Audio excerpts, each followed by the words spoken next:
طيب الحمد لله والصلاة والسلام على رسول الله وعلى آله والصحابة وبعد.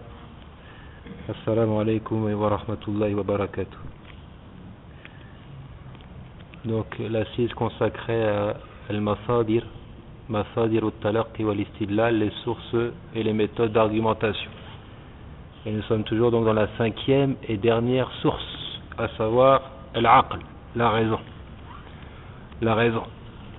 Nous avions dit lors de la séance dernière que ce que l'on nomme usuluddin, les fondements de la religion, et sur lesquels sont unanimes tous les prophètes et messagers, ces fondements-là, en réalité, ils sont perçus par l'instrument de la raison. Ils sont rationnels. Donc ils sont d'une part indiqués par le texte, d'autre part indiqués par l'instrument de la raison. Et nous avions démontré cela à travers l'exposé des arguments rationnels prouvant l'existence d'Allah tabaraka wa ta'ala. Prouvant l'existence d'Allah tabaraka wa ta'ala. Aujourd'hui, nous voyons un autre point, un autre fondement de ces 5 fondements, et qui est al-iman bil ba'th, al-iman bil ba'th, la foi en la résurrection.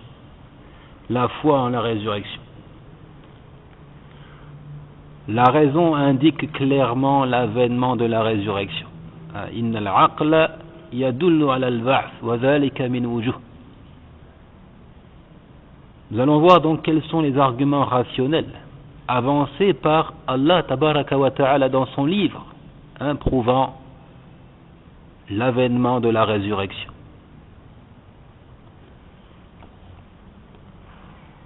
Premièrement, الاستدلال على النشأة الثانية بالنشأة الأولى والقادر على الابتداء لا يعجز عن الإعادة.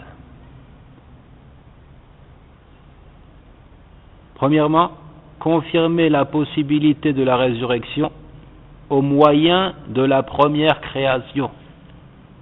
Confirmer le fait qu'il puisse y avoir une seconde création au moyen de la première création. Celui qui a été capable de commencer une chose, qui a été capable de l'initier, est bien capable de la recommencer. Plus encore, la deuxième tentative est souvent mieux réussie, puisqu'étant plus expérimenté, ayant déjà tenté un premier essai, on aura déjà saisi la manière de s'y prendre pour mener l'opération avec succès. On aura noté les étapes difficiles. On aura souligné ses faiblesses afin de pouvoir les corriger à l'avenir. Bien entendu, tout cela ne s'applique pas au Créateur tabaraka wa ta'ala. Tout cela ne s'applique pas au Créateur tabaraka wa ta'ala. Allah est parfait, il crée à la perfection, sans aucun raté, sans aucun effort de sa part. Mais puisqu'on constate qu'il est plus facile à la créature de refaire une seconde fois ce qui avait déjà été fait une première fois, alors de manière prioritaire, qiyasul awla, de manière prioritaire, il en est ainsi pour le Créateur tabaraka wa ta'ala. Et cette idée-là, elle ressort à travers de nombreux versets. Nous allons en citer quelques-uns. Parmi ces versets, le verset 79 du chapitre 36. Le Très-Haut dit أعوذ بالله من الشيطان الرجيم وضرب لنا مثلا ونسي خلقه قال ما يحيي العظام وهي رميم قل يحييها الذي أنشأها أول مرة وهو بكل خلق عليم. Il cite pour nous un exemple, c'est-à-dire l'homme. L'homme cite pour nous un exemple tandis qu'il oublie sa propre création. Il dit: qui va redonner la vie à des ossements une fois réduits en poussière? Qu'est-ce qu'Allah répond? Dit: celui qui les a créés une première fois leur redonnera la vie. Il connaît parfaitement toute création. قل يحييها الذي أنشأها أول مرة وهو بكل خلق عليم. Donc c'est bien cette idée qui ressort ici. Celui qui les a créés une première fois leur redonnera la vie. C'est cet argument rationnel consistant à confirmer la possibilité de la résurrection au moyen de la première création. Puisque Allah a créé une première fois, alors il redonnera la vie aux morts une seconde fois. Également le verset 27 du chapitre 30. وهو الذي يبدأ الخلق ثم يعيد وهو أهون عليه وله المثل الأعلى في السماوات والأرض وهو العزيز الحكيم. Et c'est lui, Allah, c'est lui qui commence la création puis la refait. Et cela lui est plus facile. وهو أهون عليه. Et c'est plus facile encore pour Allah. Il a la transcendance absolue dans les cieux et sur la terre, c'est lui le tout-puissant, le sage. Donc c'est cette même idée qui ressort. وَهُوَ الَّذِي يَبْدَهُ الْخَلْقَ ثُمَّ يُعِيدُ. C'est lui qui commence la création, puis qui la refait. Confirmation de la possibilité de la résurrection au moyen de la première création. Notons également le verset 29 du chapitre 7. قل أمر ربي بالقسط وأقيموا وجوهكم عند كل مسجد وادعوه مخلصين له الدين كما بدأكم تعودون. Dit, mon Seigneur a commandé l'équité et que votre prosternation soit exclusivement pour lui et invoquez-le sincère dans votre culte. Et là il dit, de même qu'il vous a créé, vous retournerez à lui. De la même façon qu'il vous a créé une première fois, c'est de cette façon qu'il recommencera la création.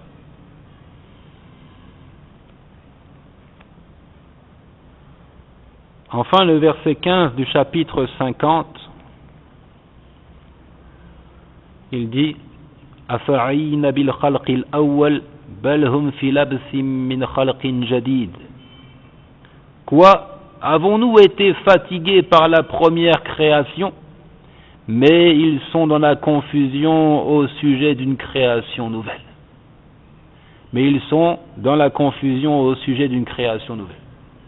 Dans l'autre verset, il dit, après avoir cité la création des cieux et de la terre, il dit « وَمَا مَسَّنَا مِن لُغُوبٍ » Ils n'avons pas été saisis de fatigue.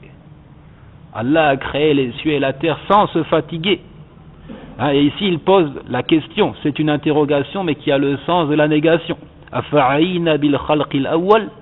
Avons-nous été fatigués par la première création? La réponse non.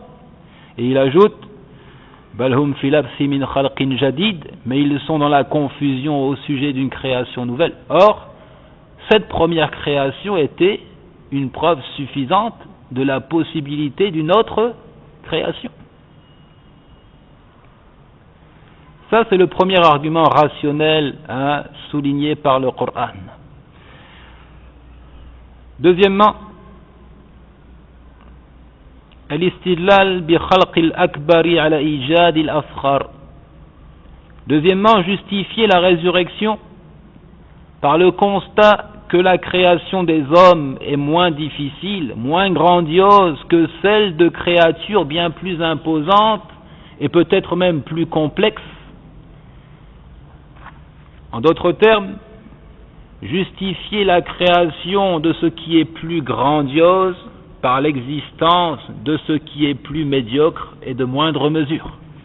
L'istidlal bi khalq al-akbari ala ijad al-asghar. Justifier la création de ce qui est plus grandiose par l'existence de ce qui est plus médiocre et de moindre mesure. Justifier l'existence du plus petit par le plus grand.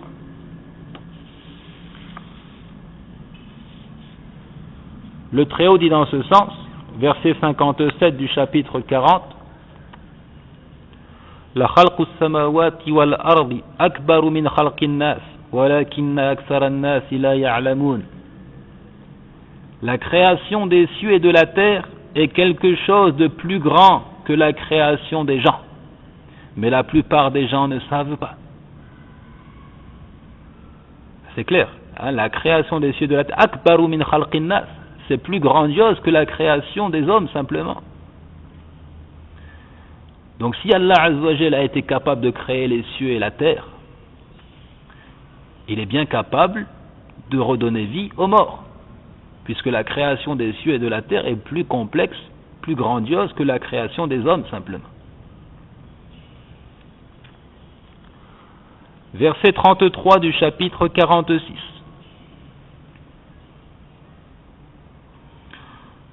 أولم يروا أن الله الذي خلق السماوات والأرض ولم يعي بخلقهن بقادر على أن يحيي الموتى بلى إنه على كل شيء قدير. Ne voit-il pas qu'Allah qui a créé les cieux et la terre et qui n'a pas été fatigué par leur création est capable en vérité de redonner la vie aux morts? Mais si, il est certes omnipotent. Un verset explicite. Bala, bien sûr que oui. Innahu ala kulli shay'in qadir, il est omnipotent, il est capable de tout. Mais ici, argument rationnel, il s'appuie sur la confirmation de la création des cieux et de la terre pour justifier la création des hommes et la résurrection en particulier. Il dit: ne voit-il pas qu'Allah qui a créé les cieux et la terre et qui n'a pas été fatigué par leur création est capable en vérité de redonner la vie aux morts? Puis le verset 49-50 du chapitre 17. 49 et 50 du chapitre 17. وقالوا أإذا كنا عظاما ورفاتا أين لمبعوثون خلقا جديدا قل كونوا حجارة أو حديدا أو خلقا مما يكبر في صدوركم فسيقولون ما يعيدنا قل الذي فتركم أول مرة. Et ils disent: quand nous serons ossements et poussière, serons-nous ressuscités en une nouvelle création? Dis: soyez pierre ou fer ou toute autre créature que vous puissiez concevoir. Ils diront alors: qui donc nous fera revenir? Dit: celui qui vous a créé la première fois. Tout simplement. Qui nous fera revenir? Celui qui vous a créé la première fois. Puisqu'il vous a créé une première fois, alors il est bien capable de vous créer une seconde fois. Et là, plus particulièrement, nous avions dit justifier la création de ce qui est plus grandiose par l'existence de ce qui est plus médiocre. Vous voyez qu'il dit: soyez pierre ou fer, ou toute autre créature que vous estimez être solide, être grandiose. Cela ne peut pas empêcher Allah Azza wa Jal de vous redonner vie. الثالث, troisièmement, الاستدلال بخروج الشيء من ضده كإخراج النار الحارة اليابسة من الشجر الأخضر البارد الرطب. Troisièmement, confirmer la résurrection en constatant qu'une chose émane de son contraire, en constatant qu'Allah Azza wa Jal fait sortir une chose de son contraire. La nuit succède au jour. Le jour succède à la nuit. Le feu brûlant et sec sort d'un bois vert et humide, comme le dit le Très-Haut dans le verset 80 du chapitre 36. الذي جعل لكم من الشجر الأخضر نارا فإذا أنتم منه توقدون. C'est lui qui de l'arbre a fait pour vous du feu, et voilà que de cela vous allumez. En effet, on se chauffe avec du bois qui était pourtant verdoyant. De même, on fabrique des allumettes à base d'un bois qui était autrefois humide et qu'on ne pouvait espérer embraser dans cet état. C'est de cette manière qu'Allah subhanahu wa ta'ala est capable de faire sortir le mort du vivant et le vivant du mort. Et il le dit dans ce verset: yukhrijul hayya minal mayt wa mukhrijul mayt minal hayy. Allah fait sortir le vivant du mort et il fait sortir le mort du vivant. C'est une réalité. Nous constatons à travers les créatures même qu'Allah Azza wa Jal fait sortir une chose de son contraire. Donc il est bien capable de faire sortir le vivant du mort et de redonner la vie au mort. Ça c'est un argument rationnel. Quatrièmement, الرابع الاستدلال بإحياء الأرض بعد موتها على إحياء الأموات. Quatrièmement, argumenter la possibilité de faire revivre les morts par la revivification de la terre une fois morte. Par la revivification de la terre une fois désolée, morte. En effet, la terre est constamment dans un processus de vie et de mort, au travers des saisons. Les plantes se dessèchent, les fleurs se fanent, les feuilles tombent des arbres en automne. Puis en hiver, c'est un paysage de désolation qui s'offre à l'œil attentif. On oserait imaginer que la vie puisse reprendre un jour, et pourtant, au printemps, les pousses sortent de nouveau. Les arbres bourgeonnent et la végétation est plus abondante encore qu'elle ne l'était un an auparavant. Allah Azza wa Jal a attiré l'attention des hommes sur ce fait. Ce processus de vie et de mort traversé par la nature, c'est la preuve évidente qu'Allah Azza wa Jal est capable de redonner vie aux hommes. Et puis il y a une relation étroite entre la terre et l'homme. Adam a été créé d'argile, de terre. Et nous constatons qu'Allah Azza wa Jal redonne vie à la terre une fois morte. Qu'est-ce qui peut donc l'empêcher de redonner vie au fils d'Adam? Il dit, verset 11 du chapitre 50, وَأَحْيَيْنَا بِهِ بَلْدَةً مَيْتًا كَذَلِكَ الْخُرُوجُ. Par elle, c'est-à-dire l'eau, par elle, nous avons redonné la vie à une contrée morte. Et il ajoute كَذَلِكَ الْخُرُوجُ, ainsi se fera la résurrection. Effectivement, dans certains récits authentifiés, qu'Allah Azza wa Jal effectivement fera descendre une pluie. Fera descendre une pluie. Et c'est cette pluie qui provoquera la résurrection. Les hommes pousseront, ils se reformeront tels qu'ils étaient, et tous les ossements sont censés disparaître à l'exception du coccyx, le plus bas de la colonne vertébrale. Cet ossement-là ne disparaît pas, et c'est à partir de là que l'homme pousse et reprend sa forme lorsqu'Allah Azza wa Jal fait descendre cette eau.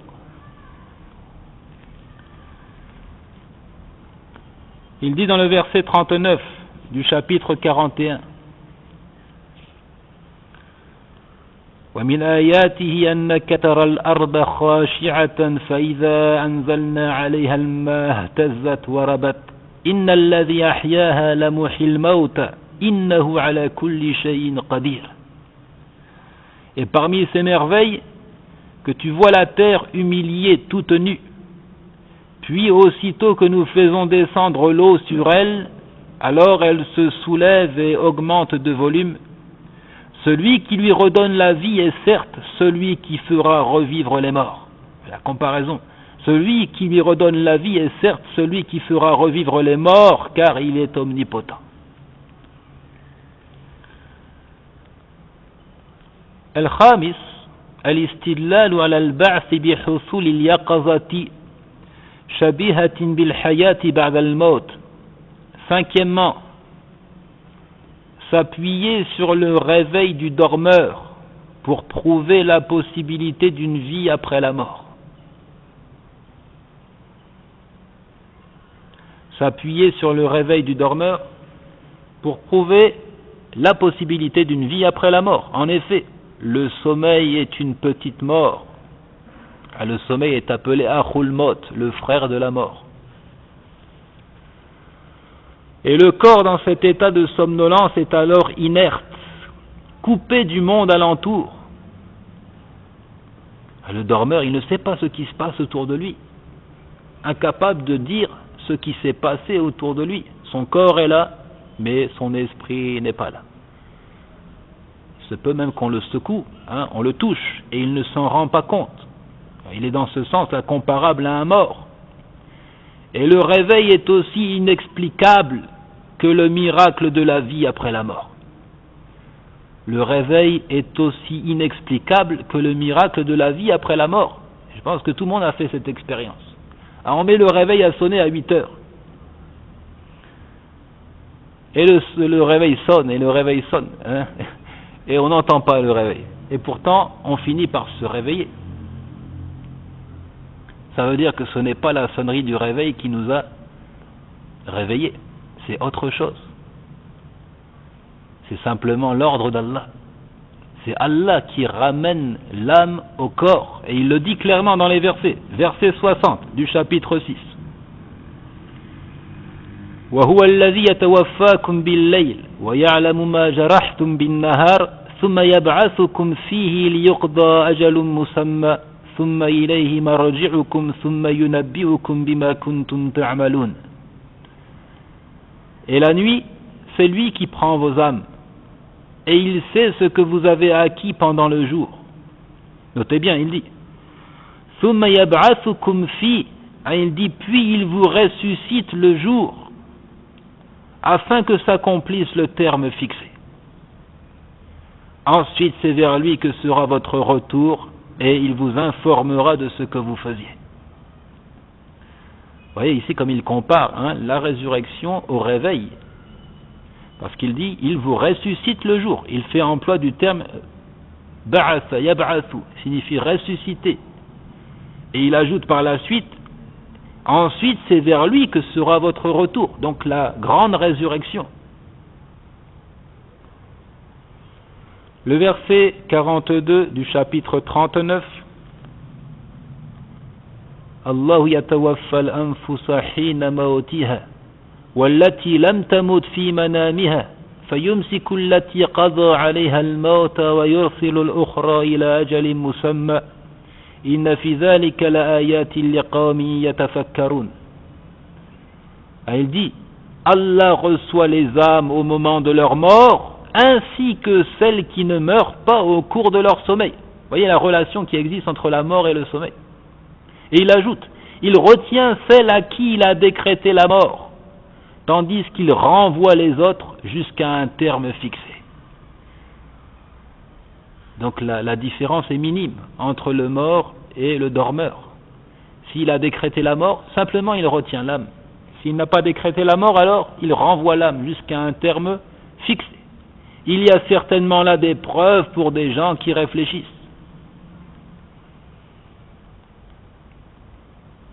On reviendra sur ce phénomène de sommeil, notamment pour parler de la possibilité du châtiment dans la tombe. En réalité, le sommeil est la meilleure preuve rationnelle de la possibilité d'un châtiment dans la tombe. Pourquoi ? Parce que le dormeur, il fait des rêves. Il fait des bons rêves. Il se sent à l'aise, il se sent joyeux. Il ressent du plaisir étant endormi. Un autre fait un cauchemar. Il souffre. Il est effrayé. Or, ils sont peut-être dans une même chambre. Et peut-être même qu'il y a autour d'eux des gens éveillés. Et personne ne se rend compte de ce qui se passe. Celui-là est en train de souffrir cruellement. Et celui-là se réjouit. Et personne ne s'en rend compte. Et c'est de cette manière qu'Allah Azza wa Jalla est capable de gratifier les morts dans leur tombe, de leur faire goûter les délices de la tombe ou au contraire de les châtier. السادس الاستدلال بأن حكمة الله وعدله يقتضيان البعث والجزاء. Sixièmement et dernier argument rationnel, que la confirmation de la pleine justice et de la sagesse du Seigneur Tabaraka wa Ta'ala implique la résurrection et la rétribution de chaque âme pour ses actes posés. Et ainsi nous croyons qu'Allah est doté de l'attribut de la sagesse et de la justice, alors cela implique la résurrection. Sans quoi, des crimes seraient restés impunis et des individus seraient lésés. Or, l'injustice est catégoriquement niée pour le Très-Haut Tabaraka wa Ta'ala. À maintes reprises, l'injustice est catégoriquement niée. Allah dit dans le verset 29 du chapitre 50, Ma yubaddalu al-qawlu ladayya wa ma ana bizallamin lil abid. Chez moi, la parole ne change pas et je n'opprime nullement les serviteurs. Je n'opprime nullement les serviteurs. Ah, effectivement, parce qu'il y a des gens qui font du mal. Et tout le monde sait qu'ils font du mal et qu'ils sont injustes et qu'ils sont tyrans et finalement ils meurent dans leur lit comme ça, s'en vont comme ça. Celui qui ne croit pas en la résurrection, il dit c'est pas juste, ce n'est pas juste. Il est parti comme ça sans payer ses crimes. Or nous croyons qu'il sera ressuscité et il payera pour ses crimes. Il dit dans le verset 49 du chapitre 18, وَلَا يَظْلِمُ رَبُّكَ أَحَدًا. Et ton Seigneur ne fait du tort à personne. Verset 46 du chapitre 41, وَمَا رَبُّكَ بِظَلَّامٍ لِلْعَبِيدِ. Et ton Seigneur cependant n'est point injuste envers les serviteurs. Verset 31 du chapitre 40, وَمَا اللَّهُ يُرِيدُ ظُلْمًا لِلْعِبَادِ. Allah ne veut faire subir aucune injustice aux serviteurs. Verset 40 du chapitre 4. Inna Allah la yazlimu mithqala dharratin wa in taku hasanatan yudha'ifha. Certes, Allah ne lèse personne, fût-ce du poids d'un atome. S'il est une bonne action, alors il la double. Verset 77 du chapitre 4. قُلْ مَتَاعُ الدُّنْيَا قَلِيلٌ وَالْآخِرَةُ خَيْرٌ لِمَنِ اتَّقَى وَلَا تُظْلَمُونَ فَتِيلًا. Dis, la jouissance d'ici-bas est éphémère, mais la vie future est meilleure pour qui est pieux, et on ne vous lèvera pas, fût-ce d'un brin de noyau de date. Et enfin, verset 112 du chapitre 20. وَمَنْ يَعْمَلْ مِنَ الصَّالِحَاتِ وَهُوَ مُؤْمِنٌ فَلَا يَخَافُ ظُلْمًا وَلَا هَضْمًا. Et quiconque aura fait de bonnes œuvres tout en étant croyant ne craindra ni injustice ni oppression. Donc tous ces versets pour confirmer la plénitude de la justice divine. Et dans le récit transcendant, un hadith al-Qudusi transmis par Muslim de Abu Dharr, que le Très-Haut dit: Ya ibadi, inni harramtu al-zulma ala nafsi wa ja'altuhu baynakum muharrama fala tazalamu. Ô mes serviteurs, je me suis interdit l'injustice et je l'ai interdite pour vous, ne vous faites donc pas injustice. Et la reconnaissance de cette pleine équité implique de croire que chaque individu est tenu responsable de ses actes et de croire qu'il n'aura pas à répondre des agissements des autres, et encore moins à porter leur fardeau. La yukallifullahu nafsan illa wus'aha. Allah ne charge pas une âme d'un fardeau supérieur à sa capacité. Wala taziru waziratu wizra ukhra. Et aucune âme n'aura à porter le fardeau d'une autre. Donc ça, ce sont les arguments rationnels prouvant la possibilité de quoi? De al-ba'th, la résurrection. La résurrection. ثم ننتقل إلى تقسيم الأدلة إلى عقلية ونقلية. Ensuite, nous rappelons brièvement que les arguments sont donc de deux genres. Il y a des arguments dits rapportés, naqliya, des arguments scripturaires, c'est-à-dire transmis par la révélation, à travers le texte. Et d'autres arguments dits aqliya, des arguments rationnels. الدليل إما يكون شرعيا أو غير شرعي والدليل الشرعي على ثلاثة أقسام. Ça c'est important de le comprendre. Disons, l'argument, la preuve est soit légitime ou encore soit d'ordre juridique, soit elle ne l'est pas. Et l'argument juridique est de trois genres. On peut le ranger dans trois catégories. Premièrement, ما أثبته الشرع مما لا يعلم إلا بطريق السمع والنقل ولا يعلم بطريق العقل وهو دليل شرعي سمعي كالخبر عن الملائكة والعرش وتفاصيل الأوامر والنواهي. Premièrement, ce qui est confirmé par la loi révélée et qui ne peut être connu que par le biais du texte, révélé, au détriment de la simple réflexion humaine. On nomme ce type d'argument argument d'ordre juridique scripturaire, communiqué. Comme les informations à propos des anges, à propos du trône d'Allah Azza wa Jal, à propos d'attributs tels que le visage d'Allah, ses mains, le fait qu'il descende au ciel le plus bas, etc. Ou encore l'exposé détaillé des règles, des ordres et des interdictions.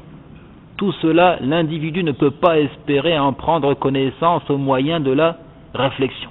Impossible. Il faut nécessairement la présence d'un texte révélé.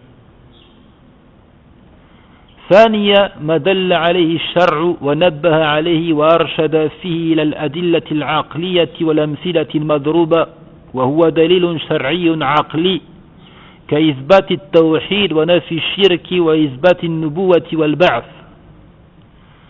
Deuxièmement, deuxième catégorie, ce qui est démontré par la loi révélée et sur quoi elle a attiré l'attention des hommes au moyen de versets invitant à la réflexion,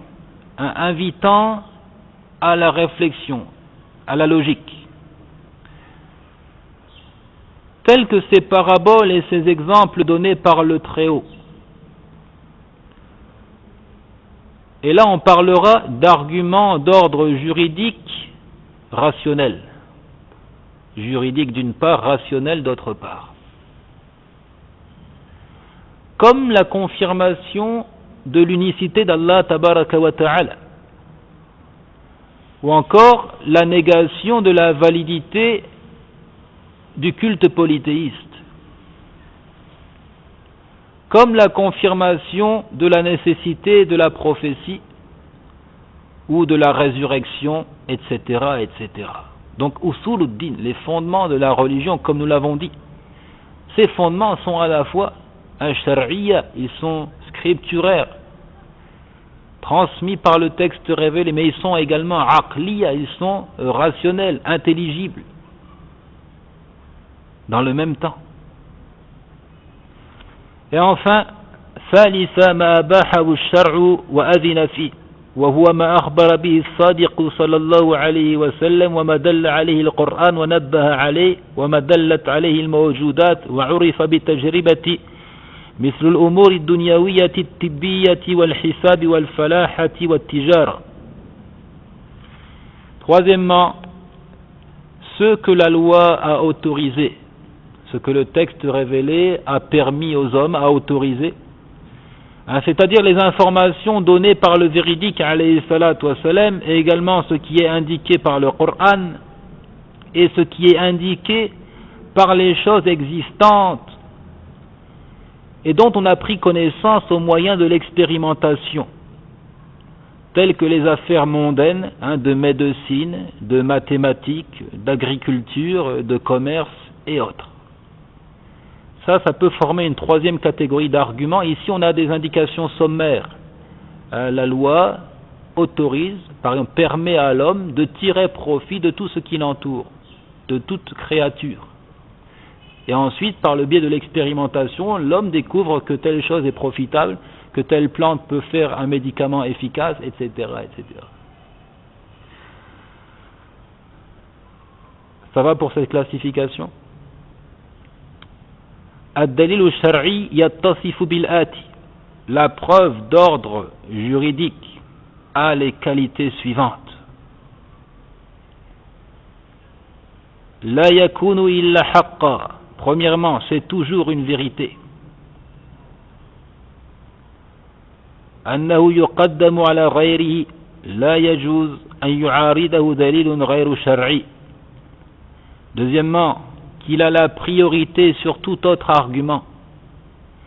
Et il ne peut pas être contredit, remis en cause par un argument non juridique. أن الدليل الشرعي قد يكون سمعيا وقد يكون عقليا. Troisièmement, un point très important, que l'argument juridique est soit scripturaire, soit intelligible, rationnel. أن الدليل الشرعي يقابله الدليل غير الشرعي أو الدليل البدعي وكونه بدعيا صفة ذم ولا يقابله الدليل العقلي. C'est pourquoi nous insistons ici. Dans le quatrième point, nous disons l'argument juridique est en vis-à-vis avec l'argument que l'on va dire non réglementaire, innové, et donc toujours blâmé. Il n'est donc pas à mettre en vis-à-vis avec l'argument rationnel. Ça, c'est un point important. Parce que pour les dialecticiens, il faut faire une nette distinction entre ad-dalil al-shar'i, l'argument scripturaire, extrait du texte révélé, et en vis-à-vis, il y a ce qu'ils appellent ad-dalil al-aqli, l'argument rationnel. Et pour eux, ce sont deux choses distinctes. Nous nous disons non. Ces arguments de portée rationnelle se retrouvent dans le texte révélé. Donc le dalil shar'i n'est pas à mettre en vis-à-vis avec le dalil aqli, mais il est à mettre en vis-à-vis avec ce que l'on va nommer dalilun bid'i, une argumentation innovée, hérétique, qui ne trouve pas sa source justement dans la révélation. Quant aux arguments de portée rationnelle, ils se trouvent également dans le texte révélé.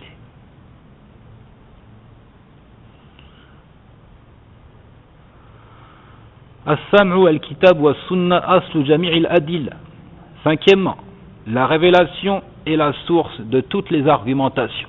Le livre et la tradition prophétique sont les sources légitimes desquelles on tire toute argumentation valable.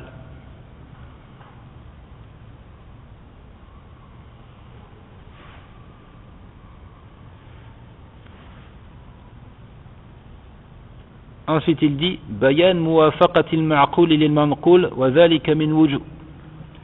Bref exposé de la concordance qu'il y a entre le texte de portée rationnelle et le texte dit scripturaire.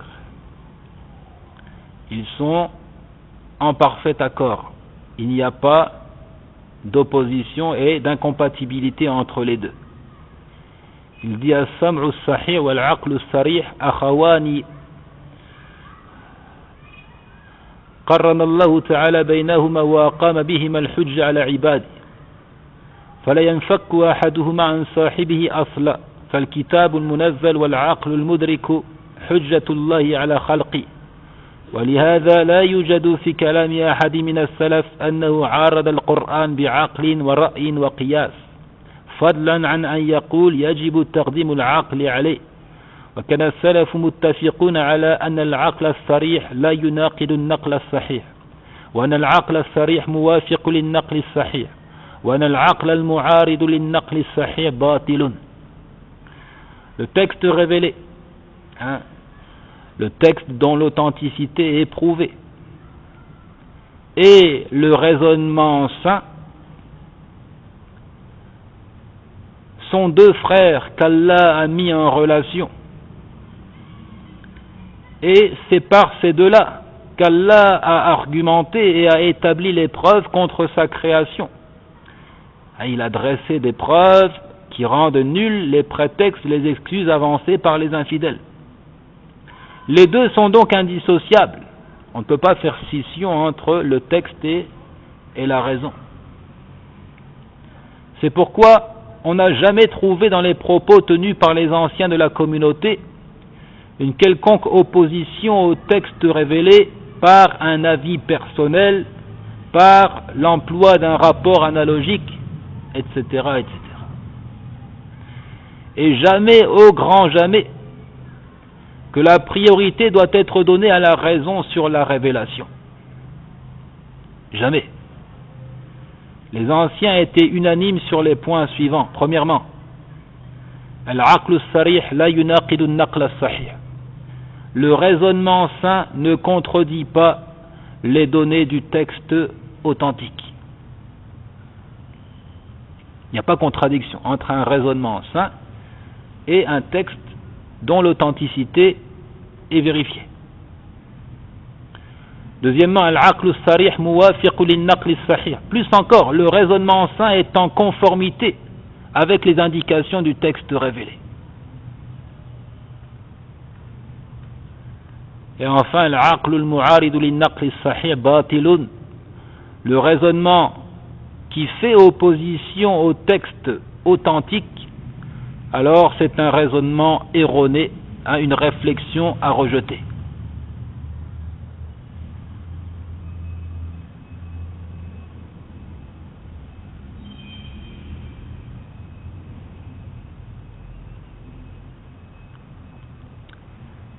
Il dit